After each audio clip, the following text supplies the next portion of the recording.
book here today, the book of Esther, as we start seeing how you work in ways that we don't always see, that we aren't always sure of, that we aren't always clear on, that your hand is still behind every event in our lives, every event in the world, that you are working all things out to your eternal plan and to keep all of your promises. May we see that now in this special way. In Jesus' name, amen. Well, last week in Ezra chapter 6, we finally read Ezra's account of the people completing their task of rebuilding the temple. So after reading about all their starting and stopping and starting again, they finally completed what they had begun way back in Ezra chapter 1.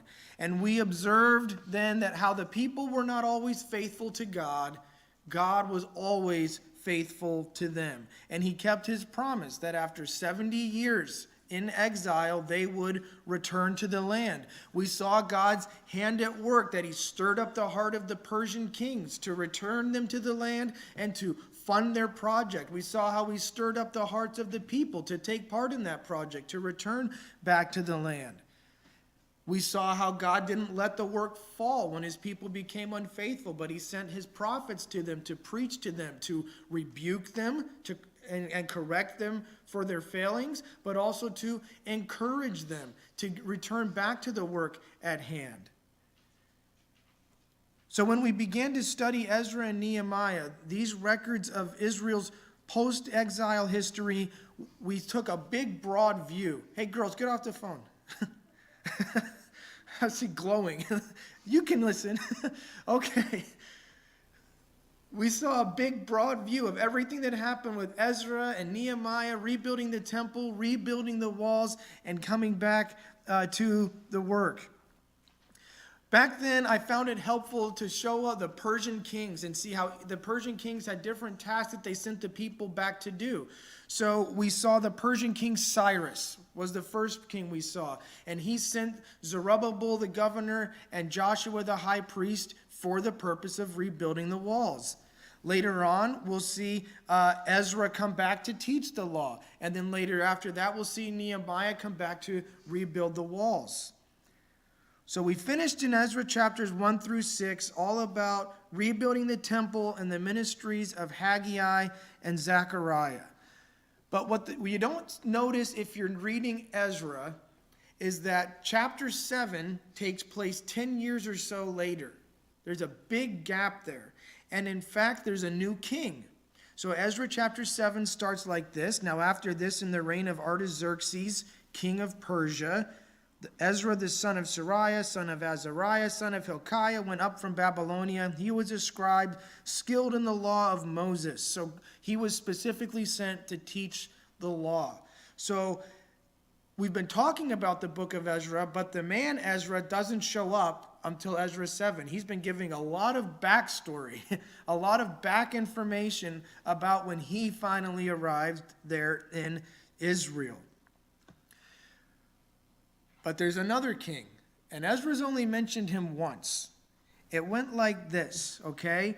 Back in Ezra chapter 4, Ezra was listing all these letters and communication between the leaders of Israel, the leaders around Israel, the Persian kings, all these letters that went back and forth between the kings. So he gathers up all these records of historical documents, and he writes this.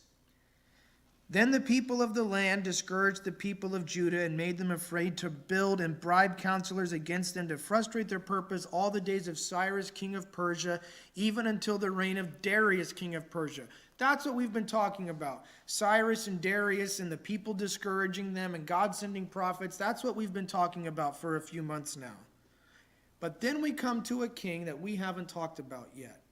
It says, and in the reign of Ahasuerus, in the beginning of his reign, they wrote an accusation against the inhabitants of Judah and Jerusalem. Ezra doesn't record that letter. He just says there was a lot. There were lots of letters to try to stop the people. And then we get to Ezra himself, verse 7, the days of Artaxerxes. So, putting all of this together, King Ahasuerus shows up somewhere else in the Bible. He shows up in the book of Esther. So the reign of Ahasuerus, the book of Esther, it squeezes right in there between Ezra chapter 6 and Ezra chapter 7. So we've been trying to go through these things chronologically, and this is where it fits. Right in between Ezra 6 and Ezra 7, that's where we find the book of Esther. So let's talk about the book of Esther. First of all, what was the purpose of the book of Esther? Esther's main purpose was to give a background for the Jewish feast called Purim. Purim means lots, not like lots and lots of, but lots like dice, rolling the dice. And that makes it sound like it would be a good festival to have for gambling and placing bets. But Purim is actually a feast to celebrate the sovereign hand of God that is at work in every situation in life. We use the phrase, it's just a roll of the dice when we take a chance on something. As the weather has gotten colder, our family has been playing some more board games. We've been playing a couple games of Clue and a couple games of Yahtzee, and you can put a little bit of strategy into Clue or Yahtzee, but eventually it's just a roll of the dice. For the most part, it's not a game of skill, it's a game of chance. And we tell the kids, don't get mad at your sister because she won. It's just the dice. Before I wrote that, we had been playing some dice, and I managed to get 2 Yahtzees in one game, and I had a score of almost 400. And the next game, my score was about 140. That's pretty bad at Yahtzee. It's just a roll of the dice. The Bible has something to say about casting lots, about rolling the dice. There's a Bible verse about rolling the dice, casting lots, and it's from Proverbs 16:33. And it might surprise you because it says the lot is cast into, and every lot is cast into the lap, but every decision is from the Lord. That could be the theme verse for Esther, or even a description of the Feast of Purim.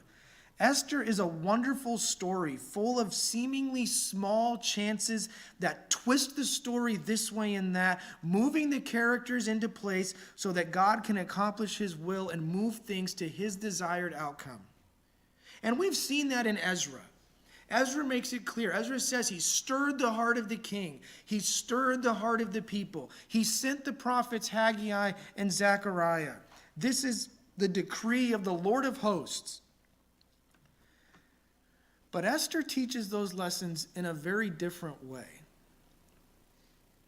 Because if you haven't been told this before, in the book of Esther, there is not a single mention of God.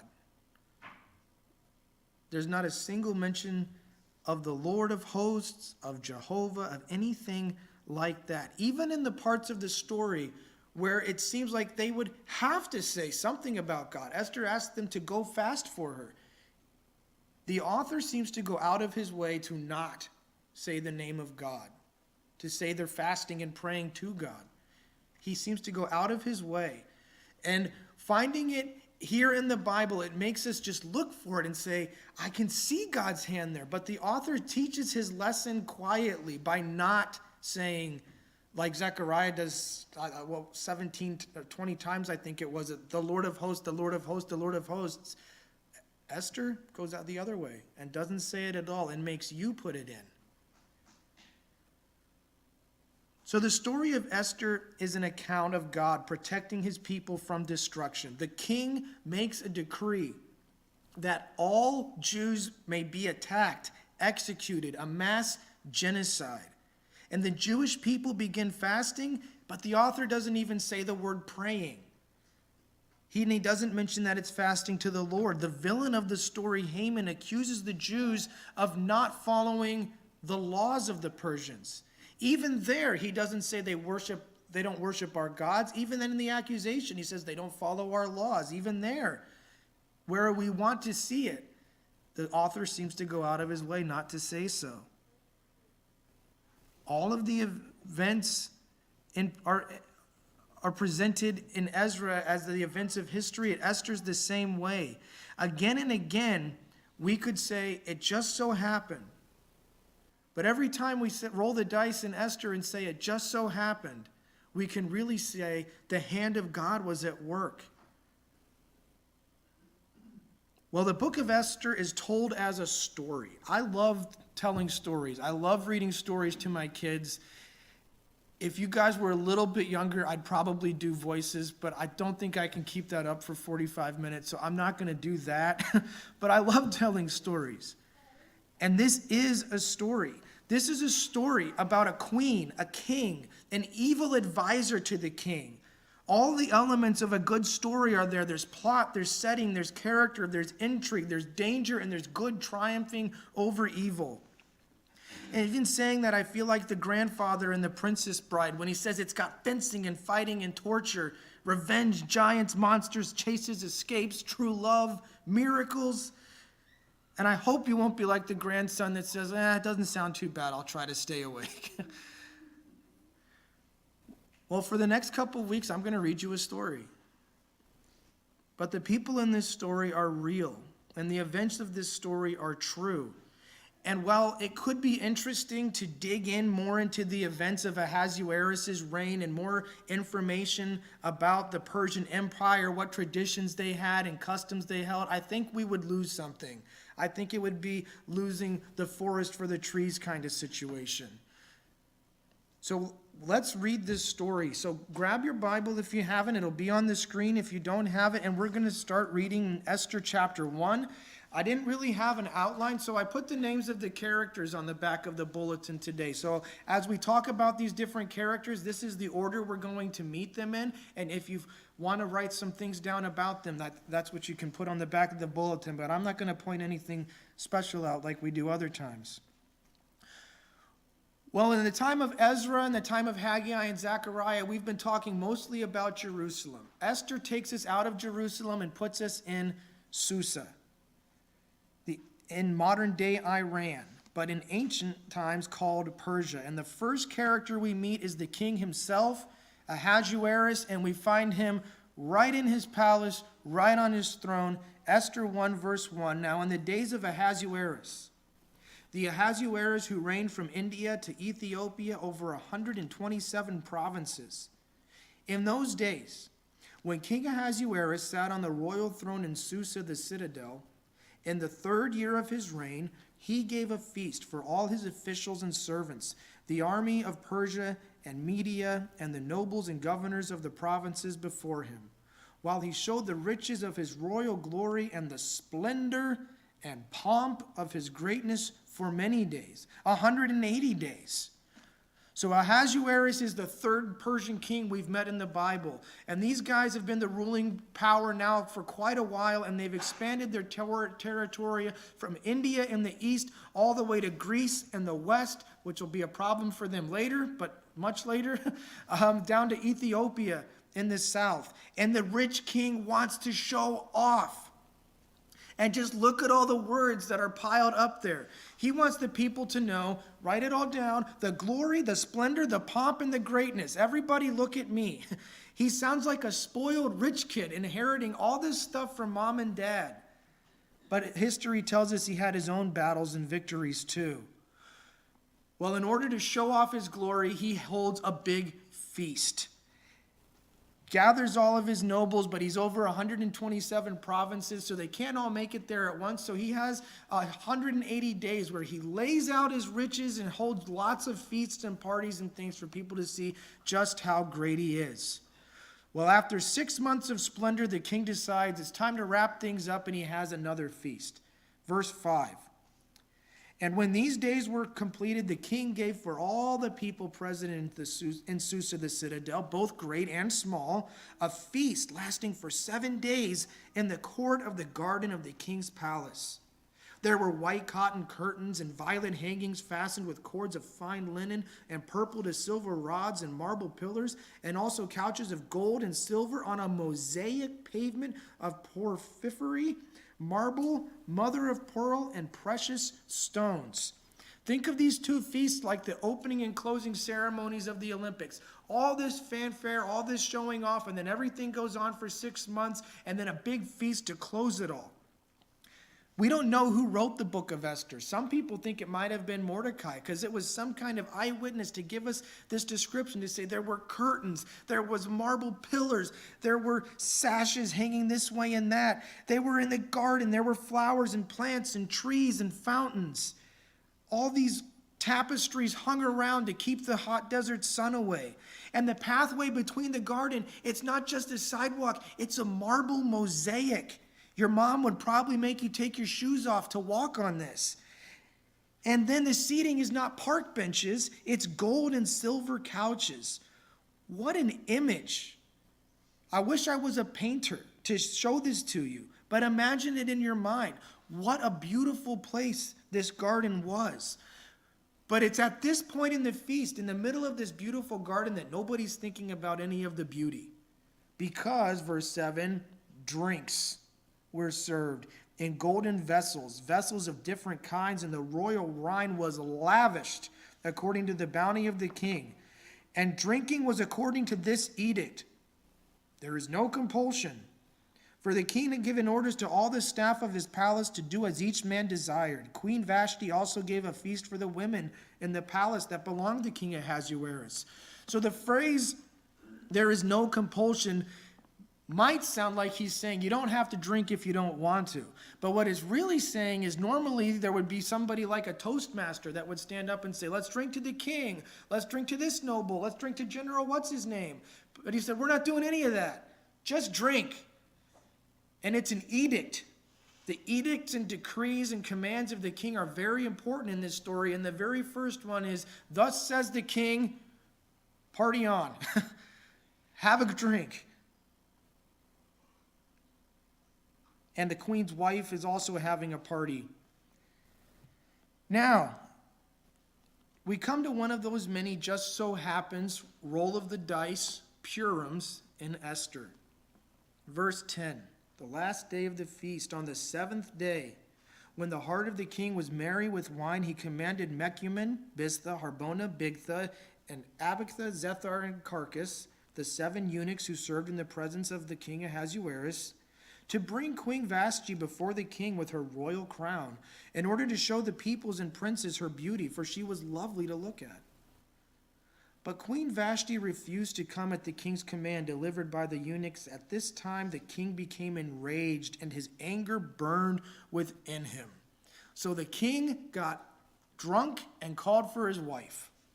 If he's going to show off all his splendor and glory and possessions, he's going to show off his beautiful wife. He's got one of those too. Well, it was common back then for the household servants of the king to be eunuchs, and this was especially the case for those who would serve the queen and concubines of the king in order to make sure there was no trouble with improper relationships between any of the king's women and a servant. The Bible doesn't tell us why Queen Vashti refused to come. Was she upset that he would parade her around like all of his other nice things? Was there something improper about a woman coming to the men's feast since she was holding her own feast? Was she just not inclined to answer the king's summons when he was drunk?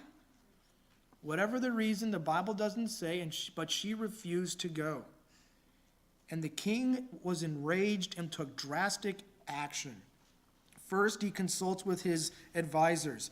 Then the king said to the wise men who knew the times, for this was the king's procedure toward all those who were versed in the law and judgment. The men next to him being Karshina, Shethar, Admatha, Tarshish, Meres, Marsina, and Memucan, the 7 princes of Persia and Media, who saw the king's face and sat first in the kingdom. According to the law, what is to be done to Queen Vashti, because she has not performed the command of King Ahasuerus delivered by the eunuchs? The king wants to know what should be done to the queen, since she refused his summons, and one of the officials speaks up. 16. Then Memucan said in the presence of the king and the officials, not only against the king has Queen Vashti done wrong, but against all the officials and all the peoples who are in all the provinces of King Ahasuerus. For the queen's behavior will be made known to all women, causing them to look at their husbands with contempt, since they will say, King Ahasuerus commanded Vashti to be brought before him, and she did not come. I wonder if Memucan was already having some problems with his own wife. But he advises the king, if you don't punish Vashti, all the women are going to cause trouble around the whole empire. So he continues, this very day, the noble women of Persia and Media who have heard of the queen's behavior will say the same to all the king's officials, and there will be contempt and wrath in plenty.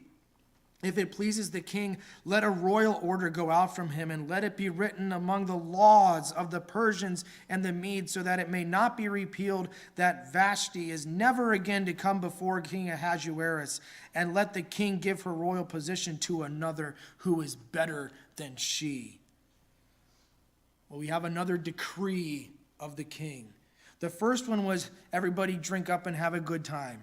And now the order is, let this woman never come in the king's presence again. Now we need to notice something important here that Memucan says about the nature of the Persian king decrees, because it's going to be important later in the story. He says it may not be repealed. It is the law. Even the king cannot repeal it. If you're familiar with the account of Daniel in the lion's den, that also took place, which was also during the Persian Empire. King Darius, a different King Darius from the one from Ezra, made the decree that anyone caught praying to anybody but himself would be thrown to the lions, and he could not repeal the decree. Well, here comes Ahasuerus' decree.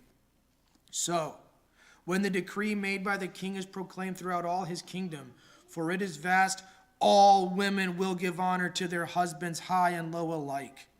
This advice pleased the king and the princes, and the king did as Memucan proposed. He sent letters to all the royal provinces, to every province in its own script, and to every people in its own language, that every man be master in his own household, and speak according to the language of his people. Notice again that this is an official royal decree. Talk about a busted, fragile male ego. He couldn't command his wife, so he commanded the whole empire. Every province, every language, make sure everybody knows the menfolk are in charge around here. But after a while, Ahasuerus settles down, and he realizes it's kind of important that a king have a queen. So, chapter 2. After these things, when the anger of King Ahasuerus had abated, he remembered Vashti and what she had done and what had been decreed against her. His anger settled down. He remembers Vashti.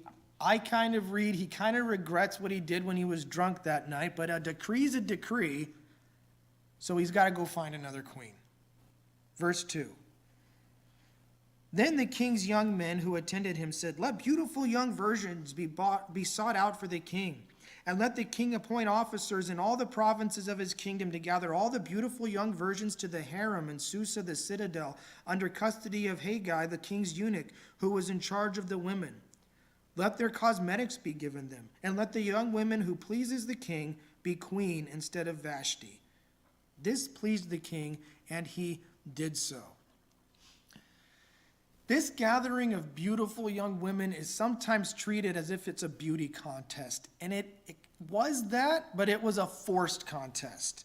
Many of these young girls would have been forcibly taken from their homes. When they hold the Miss Universe pageants, they don't normally talk about the contestants being under custody. I think we see here another just so happens in Purim here. We've already established the king has a harem, so why didn't he just elevate one of those women? But no, he hears the idea. He's got quite an ego here. Why don't we gather a bunch of new women and see which one pleases you? And he says, I like that idea. Let's have that contest. And he did so. So now we meet another one of our main characters, Mordecai. Verse 5, chapter 2, verse 5. Now there was a Jew in Susa the citadel whose name was Mordecai, the son of Jair, son of Shimei, son of Kish, a Benjaminite, who had been carried away from Jerusalem among the captives carried away with Jeconiah, king of Judah, whom Nebuchadnezzar, king of Babylon, had carried away. He was bringing up Hadassah, that is Esther, the daughter of his uncle, for she had neither father nor mother. The young woman had a beautiful figure and was lovely to look at, and when her father and her mother died, Mordecai took her as his own daughter. So Mordecai is a descendant of those exiles taken by Babylon. As we read this story, Mordecai is clearly one of the good guys in this story. And his character is already seen in that he takes responsibility for Esther, his cousin, who was fatherless. But there are some questions that we might want to ask about Mordecai. And the Bible doesn't really address them. But some things to think about. When we were studying Ezra, we saw that the Lord stirred up the hearts of Cyrus and stirred up the hearts of the people, but barely 50,000 people returned. Later in Zechariah, we read a call to leave Babylon and avoid the destruction of the sinful nations. But Mordecai is still in Susa. Shouldn't a faithful Jew have already returned to Israel by this time? These questions don't really go away as we keep reading. Verse 8, so when the king's order and his edict were proclaimed, and when many young women were gathered in Susa, the citadel, in custody of Haggai, Esther also was taken into the king's palace and put in custody of Haggai, who had charge of the women. And the young woman pleased him and won his favor, and he quickly provided her with cosmetics and her portion of food, and with 7 chosen young women from the king's palace, and advanced her and her young women to be in the best place in the harem. Esther had not made known her people or kindred, for Mordecai had commanded her not to make it known. And every day Mordecai walked in front of the court of the harem to learn how Esther was and what was happening to her. Again, we see the good character of Mordecai. He continued to care about Esther, even as she was taken away. But even then, a few other questions arise. How were Mordecai and Esther able to keep their nationality a secret? When Daniel and his 3 friends were taken, they refused to eat the king's food. And Esther is even a Persian name. We saw her Hebrew name, Hadassah, but she doesn't go by that name. This appears to be some kind of an attempt to cover up their nationality. It seems that for the most part, Esther and Mordecai fit right in with their Persian neighbors. Why would Mordecai want to cover up their Jewish heritage? Was there already some hatred for the Jews, as we'll see later in the book when Haman shows up? Or did he think that Esther might not be chosen as queen if the king knew she wasn't Persian? And as a Jew, marrying a Gentile would make Esther unclean, and as would a sexual encounter before marriage, which is part of this requirement. Makes no mistake, she's in a harem. The Bible doesn't say, it just tells the story. Now when the turn came for each young woman to go in to King Ahasuerus, after being 12 months under the regulations for the women, since this was the regular period of their beautifying, 6 months with oil and myrrh, and 6 months with spices and ointments for the women.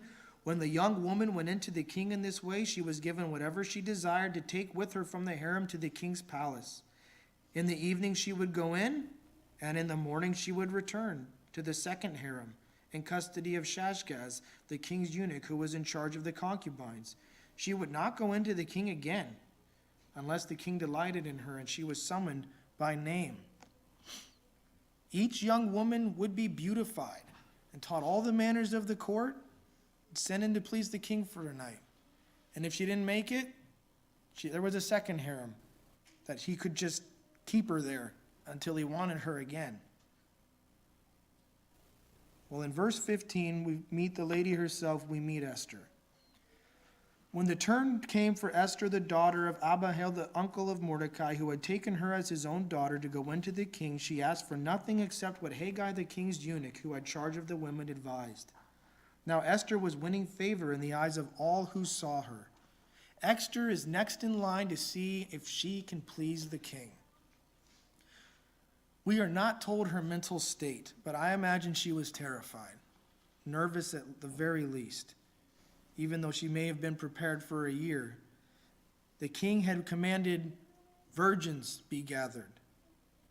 And Haggai, the man in charge of the harem, is a eunuch. This will be a first for Esther. This is not the way she expected this to be. But amazingly, she goes through this beautifying and training in such a way that she actually gains favor in the eyes of all who saw her. And that's not only a comment on her beauty, that's a comment on her character. While we might be tempted to condemn Esther for seeming eagerness to participate in this sinful selection of a new queen, and perhaps contrast her with Daniel and the 3 friends that were trained for government positions in Babylon, we should remember that Mordecai taught her, hide your Jewishness. Ignorance is not an excuse for sin, but we're probably expecting too much of Esther for her to request only fruits and vegetables like Daniel. Esther is now taken to the king. And when Esther was taken to King Ahasuerus into his royal palace, in the 10th month, which is the month of Tebeth, in the 7th year of his reign, the king loved Esther more than all the women. And she won grace and favor in his sight more than all the virgins, so that he set the royal crown on her head and made her queen instead of Vashti. Then the king gave a great feast for all his officials and servants. It was Esther's feast.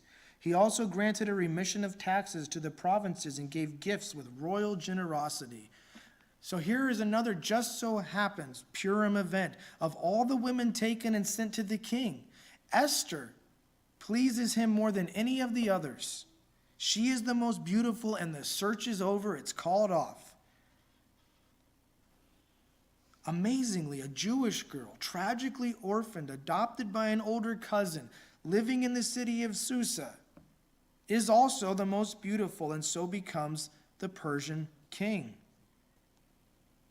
Now here's another roll of the dice.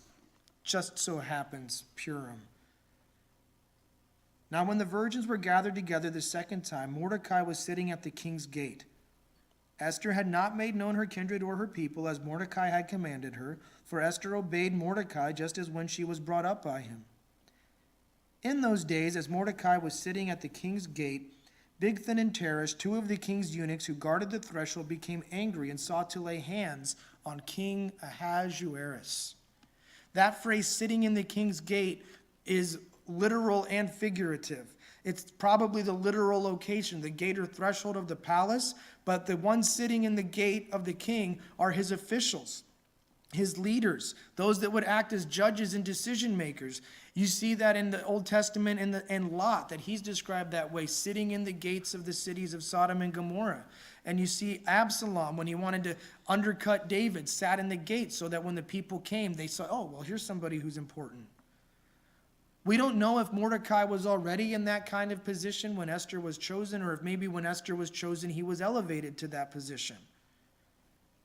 Either way, he wanted to keep his position a secret, his heritage a secret. Well, as the officials go about their duties, roll of the dice, just so happens Mordecai overhears their plot. And this came to the knowledge of Mordecai, and he told it to Queen Esther, and Esther told the king in the name of Mordecai.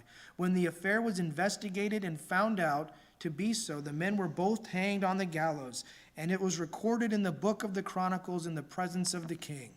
Well, choosing Esther as queen has already paid off for Ahasuerus, hasn't it? Her cousin overhears this plot. He tells Esther, and the men are arrested and hanged. Another just so happens experience. Now, so far, the story of Esther has been kind of a love story, or perhaps a rags to riches story.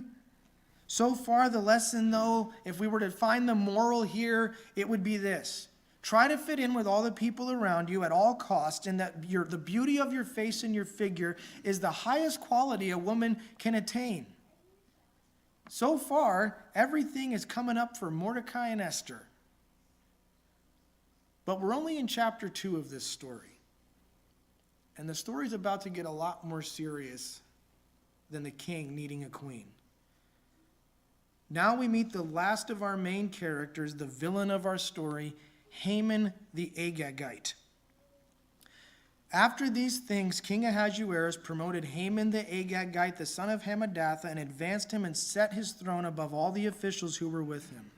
And all the king's servants who were at the king's gate bowed down and paid homage to Haman, for the king had so commanded concerning him. Now remember, I said this story tells us how the Jewish feast of Purim came to be. During the Jewish feast of Purim, They will read the story of Esther like we're doing today, and they have a tradition. Each kid is given a rattle. And whenever they hear Haman's name, they're supposed to rattle it so you don't hear Haman's name. Now, I don't have any rattles, but I do have a wife who's a Philadelphia sports fan. So I'm very familiar with boos, oh come ons, and what a bums when you're watching baseball. So we're going to try this. I'm going to reintroduce Haman, and we practice this in home, okay? So I'm going to reintroduce Haman. When I say his name, pretend you're a Philadelphia Phillies fan and the Mets are up to bat, okay? You ready? After these things, King Ahasuerus promoted Haman the Agagite. All right, let's keep going. But Mordecai did not bow down or pay homage. Then the king's servants who were at the king's gate said to Mordecai, "Why do you transgress the king's command?" Now remember, another edict, another decree. It feels like Ahasuerus should have run out by ink by now, but here's another decree he made. He commanded that the king's servants bow down at the gate as Haman passes by. I mean, if you want to keep going, I thought Greg would be into this. We don't know why Haman was supposed to be honored in this way, but Mordecai refuses to do it. I've heard people say maybe Haman, that was supposed to be Mordecai, but you can boo me for messing the names up. Mordecai didn't bow down. They said, well, maybe it was a religious reason, that it would have been idolatry, but there's nothing to indicate that. Maybe there's something in the fact that, as we've seen, that Mordecai was hiding his Jewish heritage. Right here, Mordecai has to stop. Mordecai can't hide his Jewishness any longer. The reason he doesn't bow down to what's his name, he who shall not be named Voldemort style, the reason he doesn't bow down is he says, I can't bow down to him, I'm a Jew. Mordecai finally reveals that he's Jewish. Verse 4, and when they spoke to him day after day, he would not listen to them. They told Haman in order to see whether Mordecai's words would stand, for he had told them that he was a Jew. And when Haman saw that Mordecai did not bow down or pay homage to him, Haman was filled with fury, but he disdained to lay hands on Mordecai alone. So as they had made known to him the people of Mordecai, Haman sought to destroy all the Jews, the people of Mordecai, throughout the whole kingdom of Ahasuerus. Why is there so much animosity toward all the Jews when it was just Mordecai who refused to bow? Well, if you look back at verse 1 of chapter 3, you'll see Haman's heritage. He is called an Agagite. You might not recognize Agagite, but you probably recognize Amalekite. Agag was one of the kings of Amalek who were constantly causing trouble for the Israelites. The Amalekites were the people who attempted to hire Balaam to curse the Israelites. And this name Agag, the Agagite, he's the one that Saul was supposed to kill when Samuel told him God wants obedience more than sacrifice. Rather than religious reasons, it seems like it's more likely for historical reasons that Mordecai says, I'm not bowing down to that guy. I'm a Jew. So what about this roll of the dice just so happens? Everything looked good so far. Oh, Esther happened to be beautiful. Oh, Mordecai happened to overhear the story. Oh, the king happened to get mad at his wife. And look at all these little rolls of the dice just so happens things. Everything looked good. But now the roll of the dice just so happens thing is that the king has given favor to someone who hates the Jews. If God controls even the roll of the dice, then why couldn't someone friendly to the Jews have been placed in power? I think one reason is that God is making Mordecai reveal his heritage. There's no more blending in as a Persian now. He's admitted that he is a Jew. And once this Jew has refused to bow down to the Amalekite, Haman decides to finish what his ancestors had started. Verse 7 says, In the first month, which is the month of Nisan, and the 12th year of King Ahasuerus, they cast pure, that is, they cast lots, before Haman day after day, and they cast it month after month till the 12th month, which is the month of Adar. There's our word pure, Purim, the feast. It's casting of lots. Haman was probably looking for guidance from the gods to say, when's the right time to approach the king? And when's the right time to destroy my enemies? What's the best chance to make my move against the Jews? Well, the dice have come up how he wants. He feels that he's got his guidance. And so verse 8, then Haman said to King Ahasuerus, there is a certain people scattered abroad and dispersed among the peoples in all the provinces of your kingdom. Their laws are different from those of every other people, and they do not keep the king's laws, so that it is not to the king's profit to tolerate them. If it please the king, let it be decreed that they be destroyed, and I will pay 10,000 talents of silver into the hands of those who have charge of the king's business, so that they may put it into the king's treasuries. So the king took his signet ring from his hand and gave it to Haman the Agagite, the son of Hammedatha, the enemy of the Jews. And the king said to Haman, the money is given to you, the people also, to do with them as it seems good to you. Again, notice no mention is made of God here, the gods of the Persians or God himself. He just says they just keep different laws than us. They're weird. We've seen from Ezra how the Persians were actually pretty tolerant of other religion. Not only in saying, go back and rebuild the temple, but in paying for it. So Haman is smart, and he says, I won't find any grounds for a religious attack there. The Persians don't care who you worship as long as you pay your taxes. So he says, Mordecai doesn't obey your decrees. And in this smooth talking, Haman has the king wrapped around his finger. Ahasuerus doesn't ask for proof. He just obeys. He just accepts Haman's lies. He doesn't take Haman's money. In fact, he tells Haman, I'll cover it this time. He says he'll pay for the bill for the attack. He even gives Haman the signet ring, the king's seal. I'm tired of making decrees. Do you want to make some for me?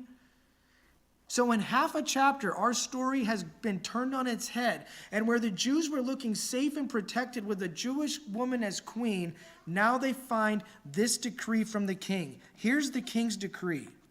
Then the king's scribes were summoned on the 13th day of the first month, and an edict, according to all that Haman commanded, was written to the king's satraps and to the governors over all the provinces and to the officials of all the peoples, to every province in its own script and every people in its own language.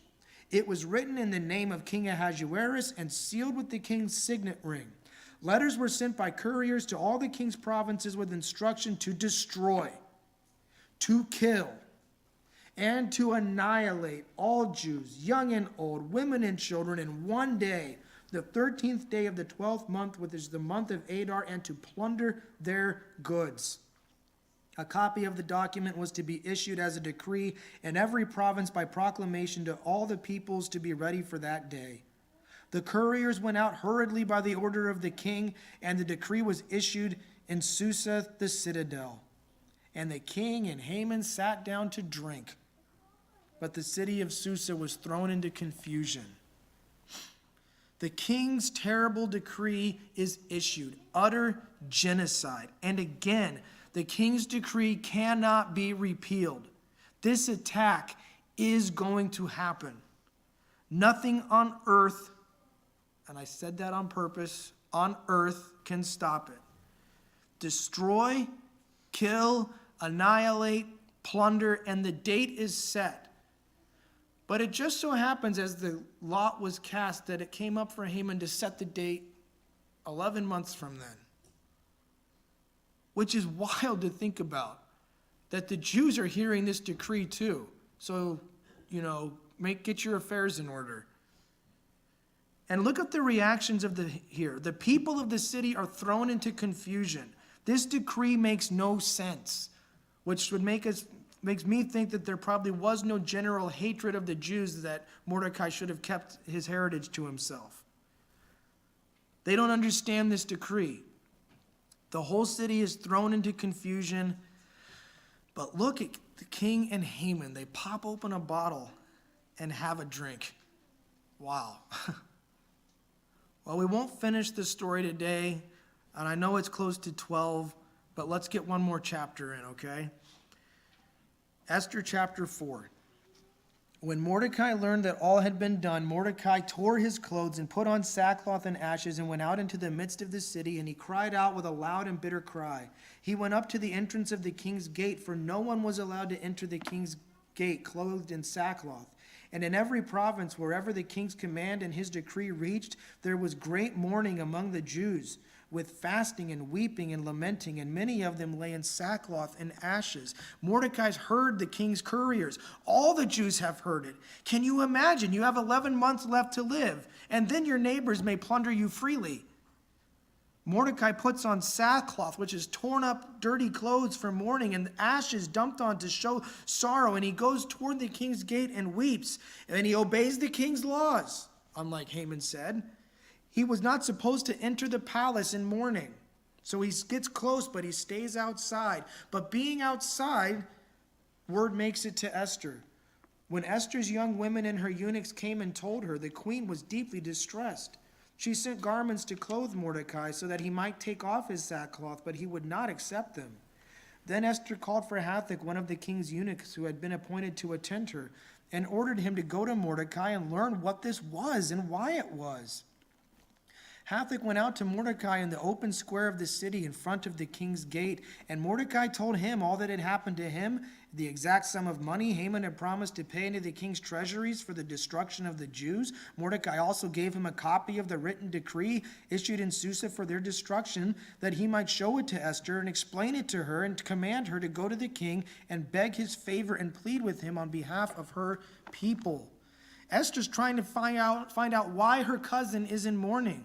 Word was sent out of the palace about the king's decree, but it doesn't seem like inside the palace anybody knows. After all, if the men are going to run things in chapter 1, what do the women need to know about the king's decrees? Mordecai's message to her informs her of the whole plot. Haman's hatred of the Jews, his payment to the king's own decree.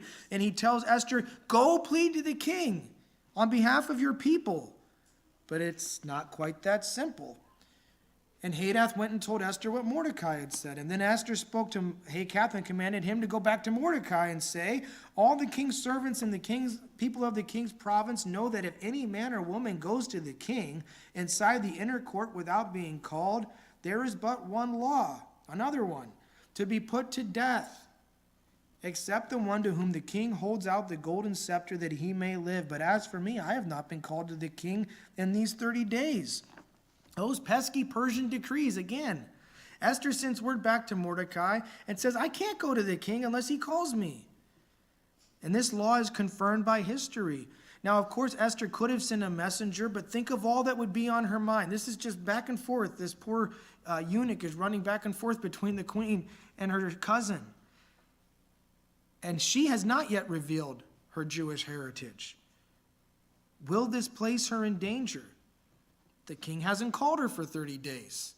Is she not as favored as she once was? And I don't think Esther's making excuses right now. I think she's getting guidance from Mordecai. He brought her up. Don't tell anybody you're Jewish. And she says, I should tell now? This is the time? She sends the messengers back, and they return with Mordecai's reply. And here's the central theme of the book. Verse 12, they told Mordecai what Esther had said. Then Mordecai told them to reply to Esther, do not think to yourself that in the king's palace you will escape any more than all the other Jews. For if you keep silent at this time, relief and deliverance will rise for the Jews from another place. But you and your father's house will perish. And who knows whether you have not come to the kingdom for such a time as this. Look at Mordecai's response. First, he tells Esther, you won't be safe just because you're in the king's palace. The decree said all the Jews. Someone will put all this together. Someone will say, well, Mordecai wouldn't bow down to Haman because he was a Jew. And didn't Mordecai, wasn't Esther, you're not going to be safe. Second, he tells her that if you keep silent, The Jews will be delivered in some other way. What a statement of faith. And I don't think there's anywhere else in the book of Esther that it becomes so clear that the author is deliberately not saying God to make you say it, to make you scream it. Say, God will deliver them. I have a whole other rest of the Old Testament to show you. But he leaves it out and he says, some other way, deliverance will come.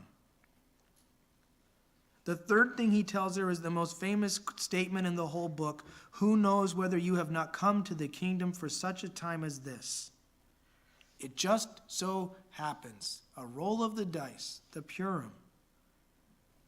In chapter 1, when the counselors were telling Ahasuerus to banish that old Queen Vashti and get a new model, the wise men were described as the men who understand the times.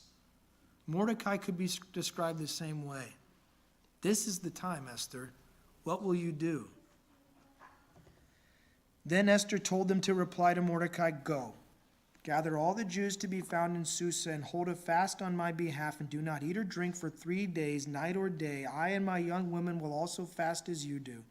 Then I will go to the king, though it is against the law.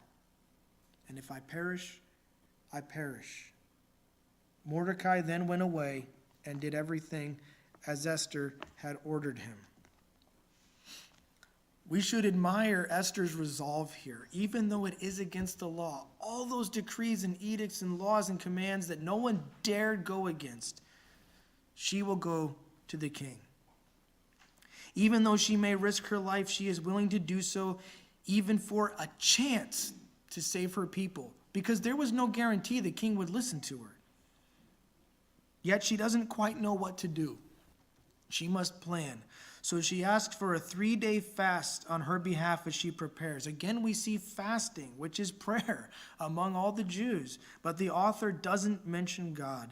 Yet as the famous commentator Matthew Henry said, though the name of God may not be in Esther, the finger of God is directing many minute events for the bringing out of his people's deliverance.